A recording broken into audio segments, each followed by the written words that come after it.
Bismillahirrahmanirrahim. Assalamualaikum warahmatullahi wabarakatuh. Alhamdulillah alladzi bi ni'matihi tatimmus shalihat wa bi fadlihi tatanazzalul barakatu wal khairat wa bi taufiqihi tatahaqqaqul maqasid wal ghayat. Asyhadu an la ilaha illallah wa asyhadu anna Muhammadar Rasulullah. Allahumma salli wa sallim ala Sayyidina Muhammad wa ala alihi wa sahbihi ajma'in, amma ba'du. Kaum muslimin dan kaum muslimat sidang jamaah salat zuhur yang dimuliakan ya Allah Subhanahu wa taala. Pertama-tama marilah kita memanjatkan puji dan syukur kita kepada Allah Subhanahu wa taala yang masih memberikan kita nikmat iman, nikmat sehat dan juga nikmat kesempatan untuk sama-sama kita bisa melaksanakan salat zuhur secara berjamaah. Mudah-mudahan salat yang telah kita kerjakan tadi menjadi salat yang makbul dan diterima di sisi Allah Subhanahu wa taala. Salawat dan salam tak lupa pula kita sampaikan kepada Nabi Muhammad sallallahu alaihi wasallam, Rasulullah sebagai qudwah hasanah, Rasulullah sebagai suri tauladan yang baik yang patut kita contohi dalam kehidupan kita sehari-hari. Baik Bapak Ibu yang muliakan ya Allah Subhanahu wa taala, tentu menyambung kajian kita yang masih berkaitan dengan seputar problematika permasalahan warisan, hibah dan wasiat di dalam Islam. Tentu bicara tentang masalah warisan berarti kita bicara tentang masalah hukum yang detail yang Allah sebutkan di dalam Al-Quran, di mana pensyariatan daripada permasalahan warisan ini Allah tegaskan di dalam surat An-Nisa ayat ke-7, An-Nisa ayat ke-11, An-Nisa ayat ke-12 dan An-Nisa ayat 176. Di sana Allah Subhanahu wa taala menentukan bagian masing-masing ahli waris.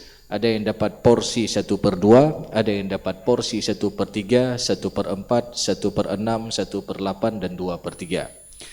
Dan bagian-bagian ini kita tegaskan kembali, ini bukan ditentukan oleh para ulama. Bagian-bagian ini juga bukan ditentukan oleh para nabi, tapi bagian ini langsung daripada Allah Subhanahu wa taala, fardhatan minallah. Kemudian jemaah yang muliakan ya Allah Subhanahu wa taala, tentu dalam hadis Rasulullah SAW di mana Rasulullah menyuruh kita untuk mempelajari ilmu tersebut dan kita sampaikan kepada yang lainnya. Sehingga Rasulullah SAW dalam hadisnya mengatakan, ta'allamul fara'idha wa'allimuhun nas, pelajarilah ilmu faraid dan ajarkanlah kepada yang lainnya.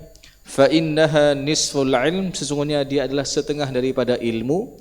Wa huwa yunsa, dan ilmu ini termasuk ilmu yang dilupakan.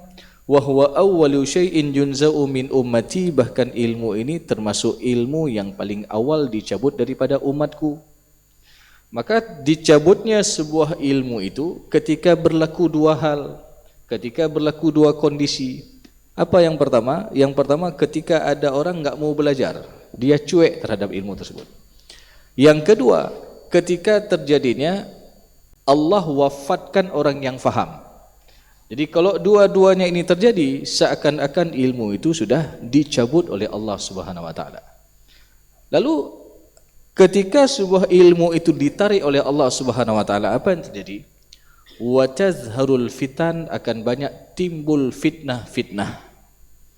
Apalagi bicara tentang masalah harta ini rentan kepada fitnah, yang mana Allah Subhanahu wa taala juga mensifati harta di dalam Al-Qur'an dengan fitnah.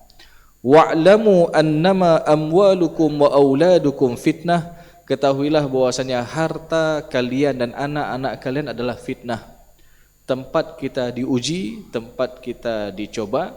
Ada kalanya ketika enggak ada harta, dia rajin ibadah, silaturahim lancar.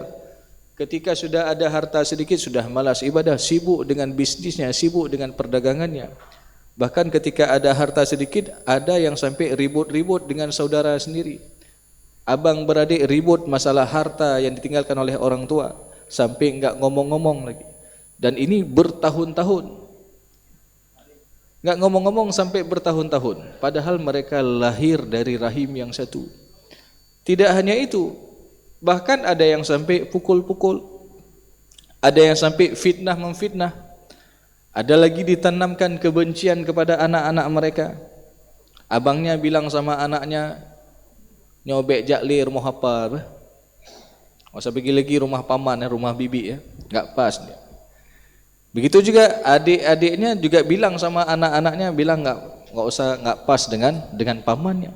Jadi seakan-akan ini sudah terjadi dua kubu yang saling berlawanan. Dan jemaah yang muliakan oleh Allah Subhanahu wa taala, dan bahkan tidak sedikit yang berakhir dengan adu fisik, pukul-pukul, dan nauzubillah ada yang sampai tumpah darah. Sehingga kalau kita benar-benar ingin menghayati bahwasanya permasalahan warisan ini adalah masalah, kita sedang membicarakan masalah nikmat. Karena harta yang kita dapat enggak perlu kita capek-capek kerja. Harta yang kita dapat enggak perlu kita keluarkan keringat. Bahkan ini adalah nikmat yang ditinggalkan oleh orang tua kita dulu.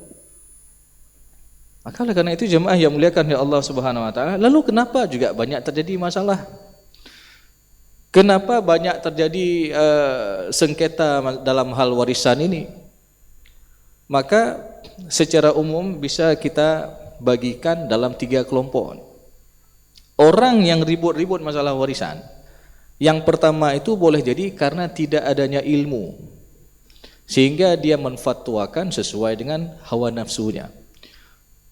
Contoh yang sederhana, misalkan ketika seorang meninggal dunia, katakanlah seorang suami meninggal dunia, meninggalkan seorang istri, kemudian ada 2 orang anak perempuan, tidak ada anak laki-laki. Kemudian almarhum yang meninggal ini ada adik perempuan, jadi saudari perempuan kandung. Dan juga almarhum ini masih hidup pamannya, adik ayah daripada almarhum, ayahnya sudah duluan meninggal. Jadi kita lihat dari siapanya yang meninggal, dari si mayitnya.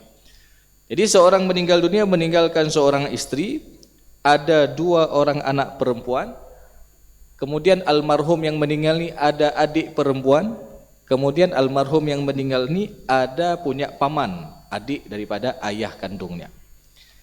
Maka jemaah yang muliakan oleh Allah Subhanahu wa taala, dalam hal ini ada sebagian orang mengatakan untuk saudari perempuan kandung enggak dapat. Karena mereka menyebutkan nyanna hak wali, paman, karena dia laki-laki, sehingga saudari perempuan kandung ini enggak dapat. Padahal ketika kita belajar berkaitan dengan ilmu faraid, bukan paman yang harusnya dapat, tapi paman yang terhalang dengan saudari perempuan kandung.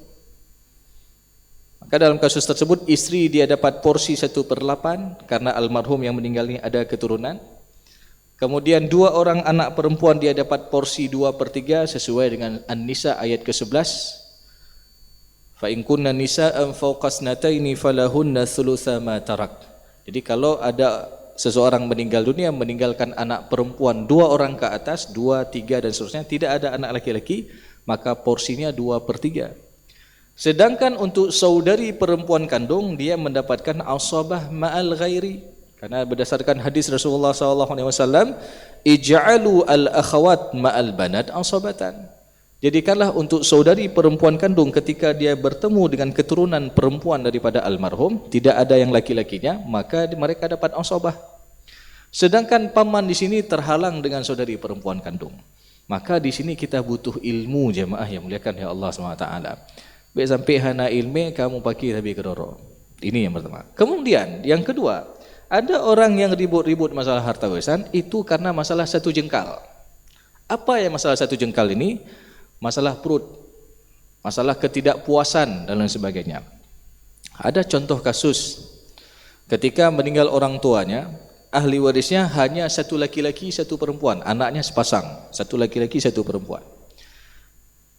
Lalu yang laki-laki ini mengatakan kepada adiknya, "Dek, abang ambil tanah yang pinggir jalan raya, luasnya 300 meter. Sedangkan untuk adik perempuannya itu dikasih tanah yang dekat bukit, Togle gitu. Walaupun secara luasnya hampir 800 meter. Waktu itu kalau ditaksir tetap lebih bernilai tanah yang samping jalan raya walaupun cuma 300 meter. Lalu karena enggak mau ribut, adiknya mengatakan, "Jit bang, yang penting tengok baik garu-garu. Cok bagian abang yang benih jalan raya, ya. Adik ambil yang dekat bukit sana." Ya. Lalu apa yang terjadi?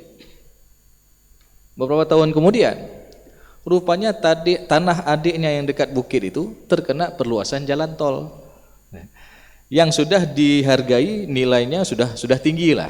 Nah, lalu apa yang terjadi? Abangnya tadi dia tuntut hak kepada adiknya. Dek, nyan dari tanahnya nah hak abang. Nah, kenapa ini bisa terjadi? Karena masalah sejengkal tadi, ketidakpuasan tadi, masalah perut tadi. Padahal sebelumnya mereka sudah ada kesepakatan di awal. Maka oleh karena itu ini menjadi pelajaran bagi kita, bahwasanya ketika ada kesepakatan di awal, walaupun ini terjadi antara abang beradik, itu harus ada hitam atas putih. Karena sekali lagi orang bisa berubah dengan berubah kondisi, dengan berubah keadaan, dengan berubah nilai aset harta yang ditinggalkan oleh orang tua tersebut. Jadi orang bisa berubah dengan berubah kondisi itu. Maka oleh karena itu perlu dibuat hitam atas putih sebagai bukti bahwasanya ini telah dilakukan pembagian secara musyawarah yang disepakati bersama di antara para ahli waris. Lalu kalau ada yang tanya, "Ustaz, boleh enggak kita bagi secara mufakat, secara musyawarah dalam hal masalah warisan?" Boleh. Setelah mereka menyadari sebelumnya bagian mereka secara syariat. Dia harus tahu dulu bagian secara syariat. Misalkan laki-laki sudah tahu porsinya 2:1 dengan adiknya. Karena dalam Al-Quran Allah mengatakan porsi laki-laki lidzakari mislu hadzil unsayain. Lalu yang laki-laki ini mengatakan, "Dek, abang sudah tahu bagian abang ini 2:1 dengan adik. Tapi kita nggak usah ribut-ribut lah. Kita bagi saja rata. Yang penting baik garu-garu." Boleh nggak seperti itu? Boleh. Setelah mereka menyadari bagian mereka secara syariat. Nah, dan itu harus dikuatkan lagi dengan hitam atas putih. Karena sebagai bukti bahwasanya ini telah disepakati di awal. Jadi jemaah yang muliakan oleh Allah SWT, kalau tidak ada celah-celah syaitan sehingga membuat kita ribut dengan saudara kita sendiri. Celah-celah syaitan sehingga kita putus silaturahim dengan adik kandung sendiri. Nauzubillah min dzalik. Kemudian yang terakhir, orang bisa ribut masalah harta warisan ini. Kalau tadi ada masalah yang pertama tidak adanya ilmu, yang kedua masalah sejengkal, masalah perut, masalah ketidakpuasan, dan yang terakhir adalah masalah segenggam. Apa itu segenggam? Masalah hati. Orang bisa ribut karena masalah hati. Mungkin karena pernah tidak pas antara abang beradik ini. Ini masalah hati ini. Karena tidak bersih hatinya, ada sifat dendam, sifat marah dan lain sebagainya.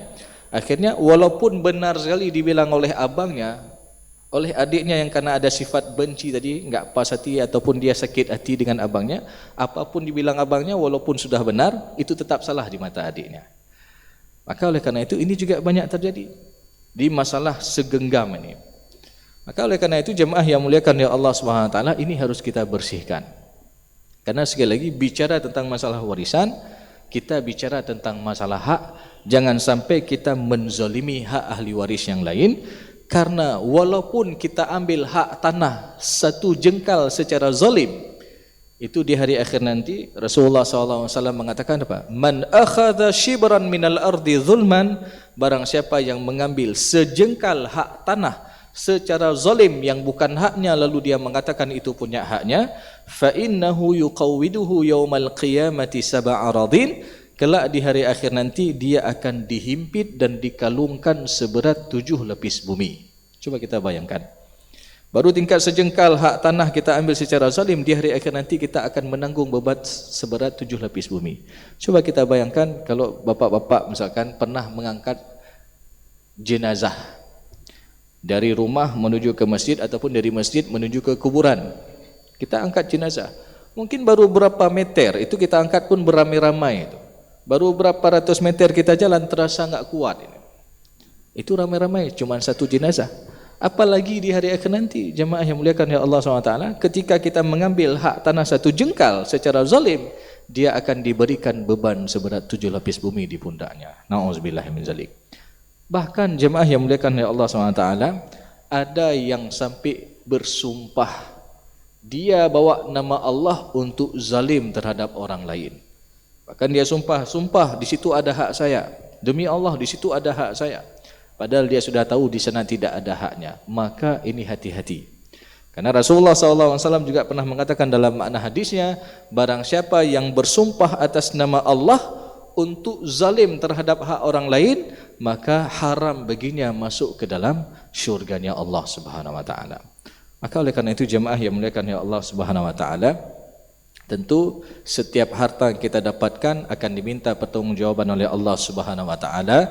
Min aina iktasabahu, dari mana kita peroleh harta itu, wa fima anfaqahu, dan kemana kita habiskan dan belanjakan harta itu, semua kita akan diminta pertanggungjawaban oleh Allah Subhanahu wa taala. Dan mudah-mudahan kita yang ada di majlis pada siang berbahagia ini insya-Allah mampu mempertanggungjawabkan terhadap amanah harta yang telah Allah berikan kepada kita, dan kita doakan mudah-mudahan harta yang kita miliki ini juga akan mampu menarik kita menuju ke dalam syurganya Allah Subhanahu wa taala ketika kita menempatkan di tempat-tempat yang diridai oleh Allah Subhanahu wa taala. Mungkin ini saja sekedar tausiah singkat pada siang berbahagia ini, mudah-mudahan bisa menjadi ilmu yang bermanfaat dan bisa kita aplikasikan dalam kehidupan kita sehari-hari. Lebih dan kurang saya mohon maaf. Aqulu qauli hadza wa astaghfirullah li wa lakum risal mu'minin. Wassalamualaikum warahmatullahi wabarakatuh.